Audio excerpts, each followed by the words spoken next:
ब्रह्मा ने किया था अपनी ही पुत्री सरस्वती से विवाह।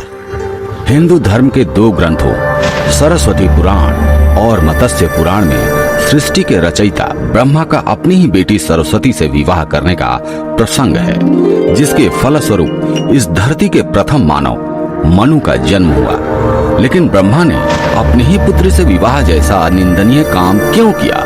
इसका जवाब जानने के लिए सुनते हैं पुराणों में वर्णित कथा। सरस्वती पुराण और मत्स्य पुराण में वर्णित कथाओं में कुछ भिन्नता है, इसलिए हम आपको दोनों कथाओं से अवगत करा रहे हैं। सरस्वती पुराण में वर्णित कथा। सरस्वती पुराण के अनुसार सृष्टि की रचना करते समय ब्रह्मा ने सीधे अपने वीर्य से सरस्वती को जन्म दिया था। इसलिए ऐसा कहा जाता है कि सरस्वती की कोई माँ नहीं, केवल पिता थे ब्रह्मा। सरस्वती को विद्या की देवी कहा जाता है, लेकिन विद्या की यह देवी बेहद खूबसूरत और आकर्षक थी। स्वयं ब्रह्मा भी सरस्वती के आकर्षण से खुद को बचाकर नहीं रख पाए और उन्हें अपनी अर्धांगिनी बनाने पर विचार करने लगे। सरस्वती ने अपने पिता की इस मनोभावना को भांपकर उनसे बचने के लिए चारों दिशाओं में छिपने का प्रयत्न किया, लेकिन उनका हर प्रयत्न बेकार साबित हुआ। इसलिए विवश होकर उन्हें अपने पिता के साथ विवाह करना पड़ा।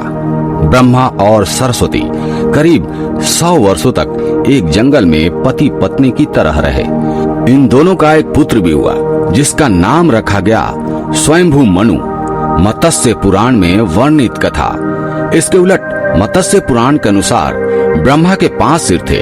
कहा जाता है जब ब्रह्मा ने सृष्टि की रचना की तो वह समस्त ब्रह्मांड में अकेले थे। ऐसे में उन्होंने अपने मुख से सरस्वती सानाध्य ब्राह्मी को उत्पन्न किया। ब्रह्मा अपनी ही बनाई हुई रचना सरस्वती के प्रति आकर्षित होने लगे और लगातार उन पर अपनी दृष्टि डाले रखते थे।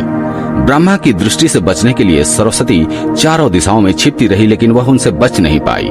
इसलिए सरस्वती आकाश में जाकर छिप गई, लेकिन अपने 5वें सिर से ब्रह्मा ने उन्हें आकाश में भी खोज निकाला और उनसे सृष्टि की रचना में सहयोग करने का निवेदन किया। सरस्वती से निकाह करने के पश्चात सर्वप्रथम मनु का जन्म हुआ। ब्रह्मा और सरस्वती की यह संतान मनु को पृथ्वी पर जन्म लेने वाला पहला मानव कहा जाता है।